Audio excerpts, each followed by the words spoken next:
Es que, digamos, no es ni para iniciado ni nada que se le parezca, pero sí necesita que sepas derecho penal y que tengas un buen libro, que tengas un código, que consultes la jurisprudencia, porque de lo contrario no vas a poder. No vas a poder. ¿Ustedes creen que esta depuración se hace en un buen número de casos, de los casos que se ventilan en Colombia? No, no. Entonces, como no hacemos esto y revolvemos en las acusaciones medios de prueba, hechos, indicadores, etcétera, etcétera, ¿qué es lo que pasa al final del tiempo con nuestros casos?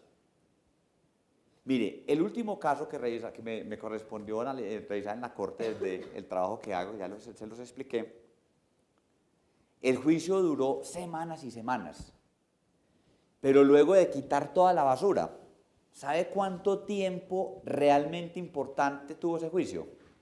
Calculen. 2 horas. 1 hora. Entre media y 1 hora. Entre media y 1 hora.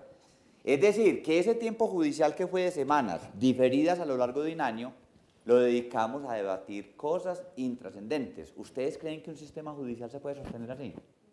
No, no es posible. No es posible. Por eso, esa experiencia de Colombia, si se logra aprovechar en México, por ejemplo, aunque México tiene estados que tienen sistemas acusatorios de muchos, es decir, haya habido como una implementación un poco dispersa, me parece. Tentativamente es nuevo porque en el 2008, perdón, salió una reforma, pero hasta el 2016 se implementó en todo México. No, Cars, no está. Si nosotros en 13 años tenemos un bebé, ustedes tienen un, ¿qué les dijera? Un embrión. Entonces, esta es una de las grandes enseñanzas que hemos tenido acá. Mire, antes de debatir la prueba, antes de ocuparnos de la autenticación de evidencias, de la prueba de referencia, pongámonos de acuerdo en qué es lo que debemos probar. Es decir, ¿cómo es que se llama eso en teoría la prueba? Tema de prueba. No estamos claros en el tema de prueba, luego no estamos claros en el manejo de la misma. Pues primero pongámonos de acuerdo en el qué vamos a discutir y luego hablamos del otro. Yo no sé si en agosto yo tengo asignado otra sesión que es sobre pruebas, si nos volvemos a encontrar, entonces hablaremos de lo mismo, simplemente que esto lo recordaremos en media hora. ¿Ustedes recuerdan lo que vimos sobre tema de prueba? Ahora sí, venga hablemos de autenticación de evidencias, venga hablemos de prueba pericial, venga hablemos del otro, porque es una necedad hablar de la prueba si no sabemos definir el tema de prueba. Eso es bastante elemental, ¿o no? Muy bien. Buena parte del mundo de la prueba es establecer cuál es la pregunta. Eso también es bastante lógico. Para yo manejar bien la prueba, yo tengo que tener suficiente claridad sobre las preguntas. Acá habría que preguntarse si hubo violencia, si le entregaron la carta o no, si se apoderaron. Todo eso es muy importante. Pero aquí hay unas preguntitas que son las clave. ¿Cuáles son esas preguntas? ¿Cuáles son las 2 preguntas que mueven este caso? Bueno, a mí me surge una pregunta de si conocía o no el contenido de la carta la persona que entregó la carta. Bien, entonces, si Juan es quien entrega la carta, ¿cierto? Juan conocía el contenido. En la estructura del delito, ¿en qué categoría ubicarías esto? Si Juan no lo conociera o... Si lo conocía o no lo conocía, eso pertenece a qué parte del delito. Culpabilidad. Y asumimos que estás hablando del dolo, ¿cierto? Muy bien. Este es un caso que se resuelve en sede de dolo. Mire, probar que entregó la carta no era bastante fácil. Probar el contenido amenazante de la misma era bastante fácil. De hecho, la carta misma probaba su contenido amenazante. Probar que se apoderó del dinero era supremamente fácil. Hay una señora diciendo que le robaron, bien creíble la señora, y fuera de eso a los sujetos les encuentran el dinero y la carta. Con eso, aquí en la China, condenan a alguien desde esa perspectiva. Pero acá había unos asuntos muy interesantes en sede de dolo. Entonces, la pregunta sobre si se conocía el contenido de la carta es una posibilidad. ¿Qué otra posibilidad tenemos? ¿Qué piensan? ¿Cuál es la pregunta que mueve este caso? ¿Cómo sería la pregunta frente al dolo? Entonces vamos al ABC del dolo, ¿no? Entonces vamos al artículo 22 y eso tiene un ABC. ¿Cuál es el ABC?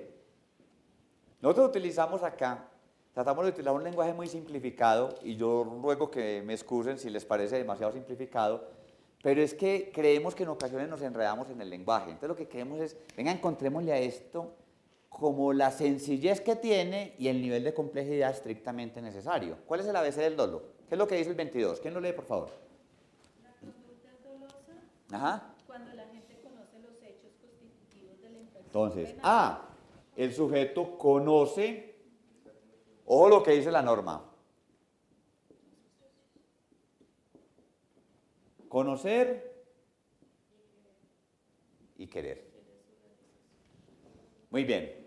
En un porte de arma de fuego, ¿cuáles son los hechos del dolo? El sujeto conoce que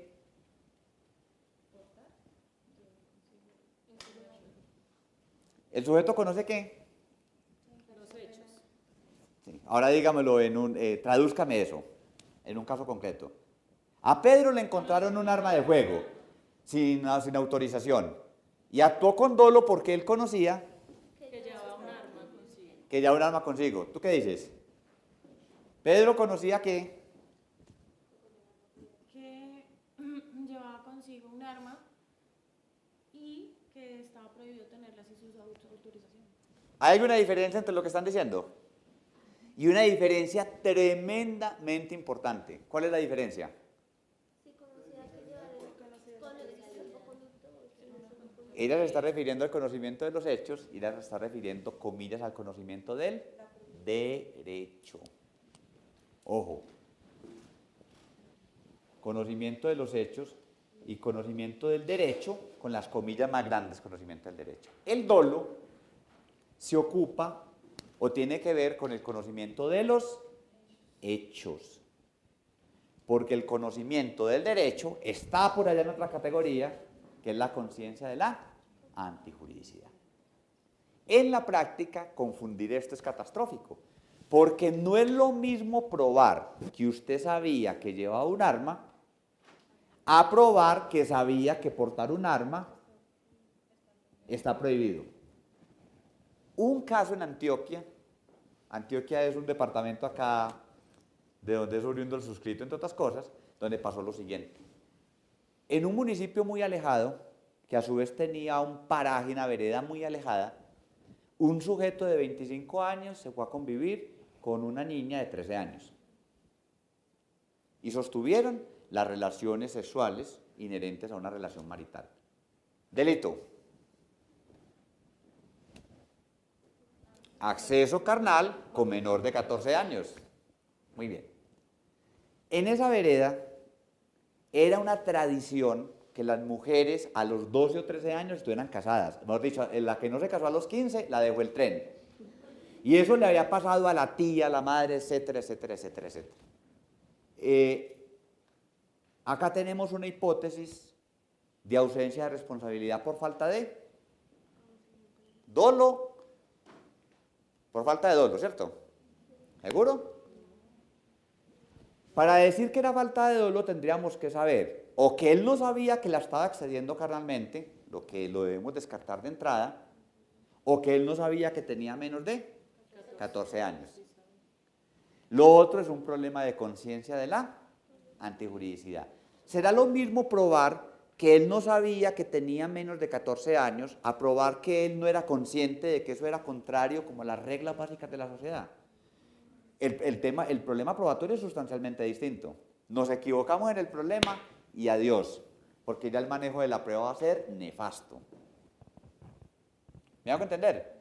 Por eso que alguna vez dijo, no, en estos sistemas la teoría del delito no sirve. De verdad, que eso es lo más atravesado que hemos escuchado en la vida. Porque fíjate que la teoría del delito te permite delimitar el tema de prueba, las preguntas probatorias. Y si no formulas bien la pregunta, pues obviamente, ¿cómo serán las respuestas? Terribles, terribles. Muy bien. Entonces acá, la pregunta puede ser, bueno, Juan conocía el contenido de la carta, pero esta es una pregunta sobre un hecho jurídicamente relevante o sobre un hecho indicador. Jurídicamente relevante. Muy bien. ¿Qué es lo que debería conocer Juan? ¿Qué es lo que debería conocer Juan en el ámbito del dolo? Él debería saber que estaba amenazando y que se estaba apoderando merced a esa amenaza. Y fíjense en algo, que saber que estaba amenazando, que es el hecho jurídicamente relevante, tiene por acá una subdivisión argumentativa y es si sabía el contenido de la carta. Y esto es supremamente importante cuando nos metemos en un caso penal, porque empiezas a ver como esa escalita argumentativa. Esto no sé si es el mismo grupo, yo no conozco esa dinámica, pero si nos vemos por ahí en agosto, pues estaremos hablando de esto a profundidad, porque acá simplemente estamos hablando de las hipótesis. Entonces, ¿cuál es la pregunta de este caso? Una de las preguntas que mueven este caso. ¿Sabía Juan que estaba amenazando a Carmenza y que merced a esa amenaza se estaba apoderando del dinero? Es decir, estaba actuando con dolo. Esa es la pregunta. Y frente al conductor, ¿cuál es la pregunta?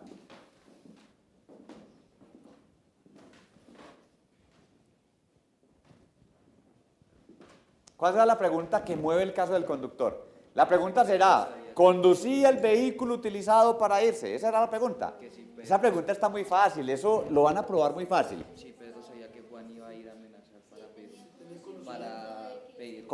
Sa- poder hacer un dinero. Bien. Entonces es más o menos del mismo nivel. Sabía el conductor que estaban amenazando a Carmenza para apoderarse del dinero. Ahora, de esa pregunta más general van a surgir unas preguntas más específicas y es si conocía el contenido del sobre, si de la carta, si sabía el origen del dinero, etcétera, etcétera, etcétera. ¿Ok? ¿Ustedes qué opinan? De la evidencia que hay ahí, podemos concluir que Juan conocía que estaban amenazando y que se estaban apoderando gracias a esa amenaza.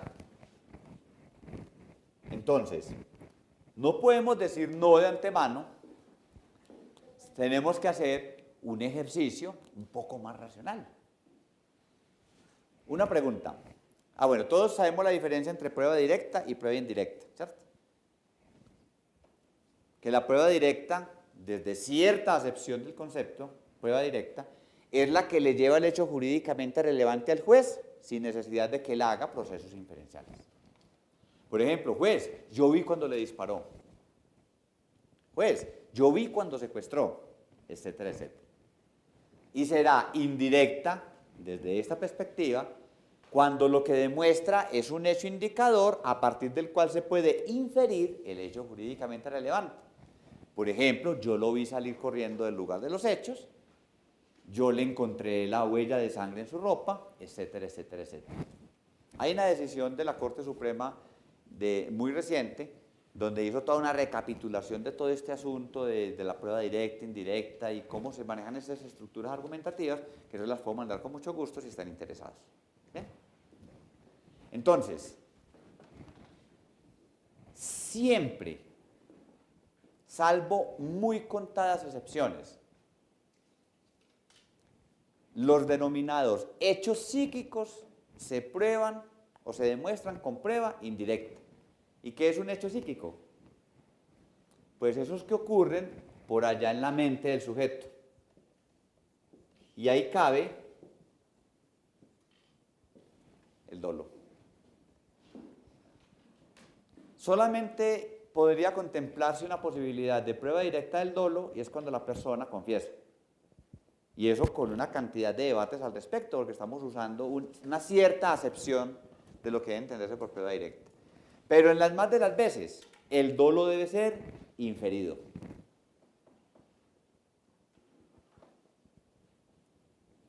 No vas a decir, no vas a encontrar un testigo que diga, y yo vi el dolo cuando pasó corriendo. No lo vas a ver. O yo le tomé una foto al dolo. Tampoco. Ni testimonio, ni documento, ni nada que le parezca. El dolo va a ser inferido.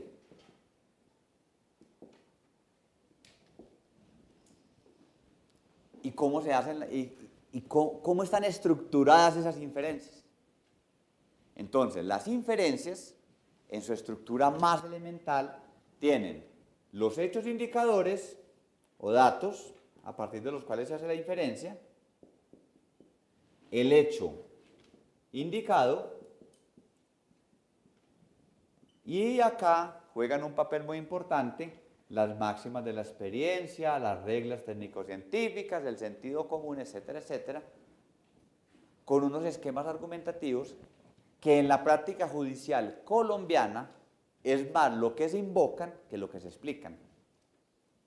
Entonces, usted lee cantidad de sentencias donde se dice, es que según las máximas de la experiencia, eso es así.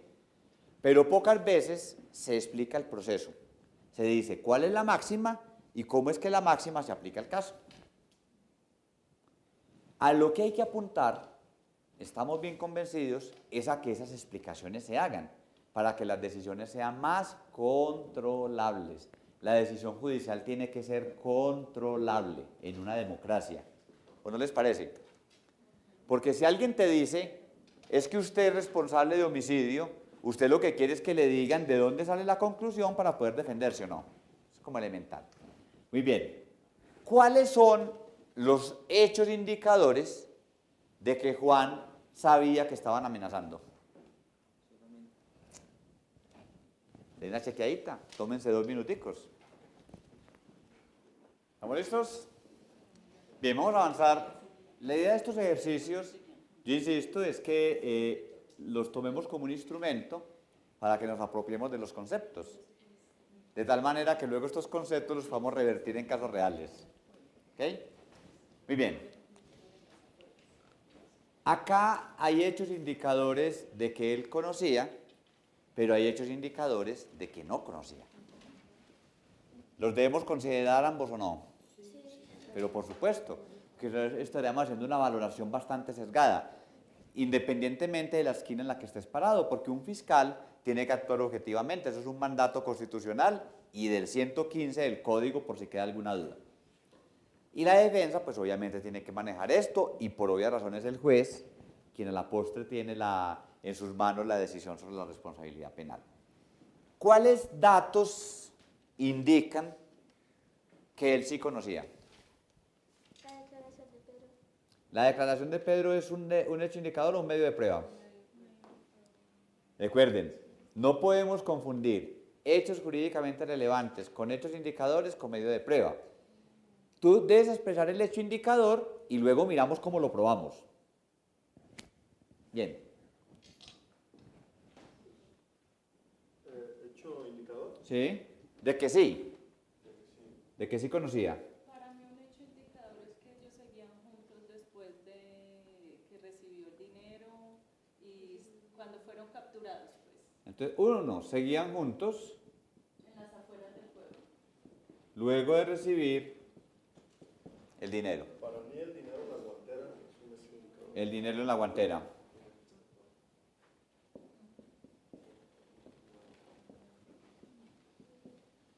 Un hecho indicador de que él sabía podrá estar constituido porque él fue el que entregó la carta o no.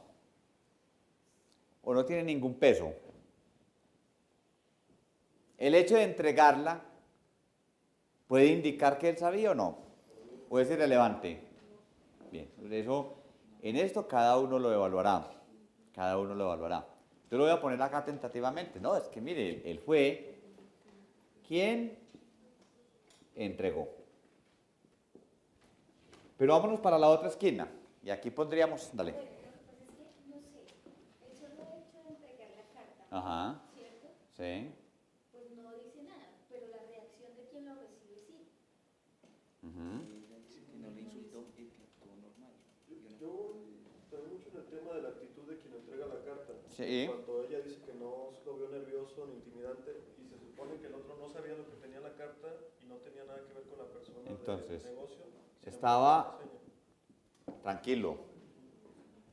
¿Y hay alguna máxima de la experiencia que esté jugando ahí que nos lleve a pensar que esa tranquilidad denota que él no sabía? ¿Cómo podríamos expresar la máxima de la experiencia o eso o sentido común?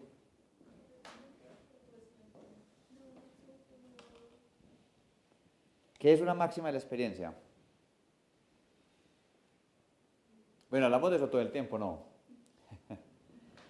Es difícil encontrar una decisión donde no se mencione por algún lado, en algún lado. Es que según las máximas de la experiencia, etcétera, etcétera.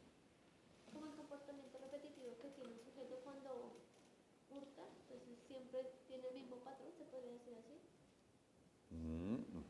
Vamos a decantar un poquito eso. Vamos a mirar estos hechos indicadores y luego vamos a mirar someramente este asunto, porque son las formas de constatación de las hipótesis. Es decir, yo una hipótesis la constato con prueba directa, como cuando el testigo me lleva el hecho jurídicamente relevante y yo lo único que voy a establecer es si le creo o no le creo al testigo. Yo vi disparar, matar, secuestrar, etcétera, etcétera. Pero cuando los testigos o la prueba me llevan hechos indicadores, yo tengo que saber cómo se estructuran los procesos inferenciales. Un hecho, no podría ser que él sabía que le iban a dar una plata. Un hecho de que no sabía, de que no conocía la amenaza. No conocía la amenaza. Sí, es decir, según la hipótesis de la defensa, él sabía que iba a recibir un dinero, luego lo que creo que está tratando de decir diciendo es que nada anormal había en recibir el dinero. ¿Estamos? Bien. Acá muy importante, además de entregar la carta, no utilizó otras amenazas. No la insultó. No la insultó, no la presionó de otra manera, etcétera, etcétera. ¿Para qué estamos diciendo esto? Solamente para mostrarles algo dentro de lo que va a ser la perspectiva en el manejo de otros módulos, en el trabajo con la prueba, el manejo de la prueba, es lo siguiente. Estas son preguntas del interrogatorio directo y estas son preguntas del contrainterrogatorio. Entonces, el que piense que el interrogatorio de un testigo es como jugar los dados, que yo me siento en una sala de audiencias a formular cualquier pregunta, esa persona está bien desubicada. Y les pregunto, ¿existe un ligamen entre el interrogatorio cruzado y la teoría del delito? Usted puede tender un hilo entre estas preguntas que al final se hacen en la teoría del delito, sin ninguna duda. Porque fíjate que acá, en el contra, tú lo que estás desmontando es el dolo. Y las preguntas que le harían a la señora serían más o menos las siguientes. Señora, ¿es verdad que esta persona que le entregó la carta no estaba temblando? No estaba sudando. Esta persona no la insultó. Esas preguntas no serían como induciendo a la persona. En el contrainterrogatorio tienen la posibilidad de utilizar esto y hasta más. Y hasta más. En el contra. En el directo. En el directo, salvo que el testigo sea hostil de alguna manera, no se permiten preguntas sugestivas, pero eso lo trabajaron ya, a los que apenas están iniciando lo trabajarán luego. Yo lo único que les quiero mostrar es lo siguiente, nada transcurre en el proceso, ni la explicación de pertinencia, ni el estudio de congruencia, ni los interrogatorios, ni el manejo de los documentos. Nada se separa de la hipótesis. Y la hipótesis depende de cómo interpreta la ley penal y cómo maneja los hechos desde el comienzo. Es decir, todo tiene un hilito conductor. Mantener ese hilo marca la diferencia entre un abogado competente y quien no lo es. Porque hay abogados que tienen la técnica del contrainterrogatorio y lo hacen bien desde la técnica mirado en su mayor simpleza. Pero como no tienen claros estos hilos argumentativos, terminan haciendo contras que al final usted dice, bueno, sí, sabes hacer preguntas sugestivas, pero ¿qué? Como un abogado que alguna vez le dijo al investigador, la fiscalía le hizo el interrogatorio directo al investigador y el abogado se paró y le dijo, investigador, ¿a usted le enseñaron la importancia de los informes de policía? Sí. ¿Y le informaron que esos informes deberían ser pulcros? Sí. Y tiene claro usted que esos informes no deberían ser sucios, no. Y es verdad, y este es su informe, ¿verdad? Sí. Y ese informe tiene una mancha que parece un mapa, sí. Y parece como de café, sí. No más preguntas, señoría. Entonces la pregunta es, ¿ese abogado tiene la esperanza de que le absuelvan a su cliente porque al policía judicial se le regó el café en el informe? Uno esperaría que el abogado esté haciendo contrainterrogatorios atinentes al dolo, atinentes a la conciencia de la antijuridicidad, atinentes a la acción, atinentes a aquello que mueve el caso. Pero para poder hacer eso, tiene que saber teoría del delito, saber aplicarla a las hipótesis, etcétera, etcétera, etcétera. Esa es la conclusión. Esa es como la conclusión más simple que queremos dejar como el día de hoy. ¿Ustedes qué opinan de eso? ¿Mm? Pero aplicada. Porque no puede ser un discurso así rasgándose la ropa, pero que no tenga la habilidad de llevarla al caso, de llevarla a una pregunta probatoria trascendente, como lo que planteamos ahorita. ¿Cuál es la pregunta de este caso? Usted como abogado debería saber, aquí la pregunta es, si mi cliente sabía o no sabía que estaba amenazando. Y ahí más específica la que planteabas, si él sabía o no sabía que ese sobre contenía el dinero. Y en el caso del señor que se casó con la niña, que se fue a vivir con la niña, ¿cuál es la pregunta que mueve el caso? ¿Si ocurrió el acceso carnal? Mire, eso tenía el dictamen médico-legal, la declaración de la niña, que la niña era menor de 14 años, el registro civil, mejor dicho, eso estaba. Las preguntas eran de dolo. No, porque te estarías preguntando si él sabía que la estaba accediendo y que tenía menos de 14. En estos días la Corte resolvió un caso donde el asunto se resolvió, valga la redundancia, en sede de dolo. ¿Por qué? Fíjense, eso fue en los Llanos Orientales. El procesado conoce a la niña en una discoteca. Ya eso de por sí es un hecho indicador de que no sabía. ¿Por qué? Porque no es escenario para niñas. Pero fuera de eso, la muchachita era una grandota. Y fuera de eso, le encantaba cambiarse la edad. ¿Sabe qué es lo lamentable de ese caso? Que ese caso pasó con condena sin prestar atención a un punto que era ostensible. Porque fíjate que esos tres hechos indicadores daban cuenta de la falta de dolo, de que él no sabía que tenía menos de 14 años, porque una niña mucho más grande de acuerdo a su edad. Fuera de eso, mentía sobre su edad. Y él la conoce en una discoteca donde no es que esperes encontrarte niñas tan pequeñitas, ¿no? Ahí había por lo menos una duda más que razonable de que él había actuado sin dolo. Entonces hay casos que se mueven en dolo, otros en conciencia de la antijuridicidad. ¿Dónde está la habilidad del abogado? Cualquiera que sea su rol. Identifique las preguntas que mueven el caso. Porque si no las identificas, puedes hacer los esfuerzos más grandes del mundo y no vas a poder. No vas a poder. Porque no sabes lo que te estás preguntando. Y si uno no sabe lo que se está preguntando, ¿qué tipo de respuesta va a dar? Entonces, por eso es que estos juicios duran un año y al final del tiempo usted los va a revisar, basura, basura, basura, basura, y de lo importante en ocasiones nada. No aunque aquí hay casos muy bien manejados, estamos hablando de un universo muy preocupante de casos que tienen un manejo muy regular, solo como una mirada muy constructiva también para que nosotros corrijamos esas cosas y tengamos un mejor sistema procesal. ¿Sencillo o no? Muy bien, entonces ya podemos hacer nuestro taller como el examen final.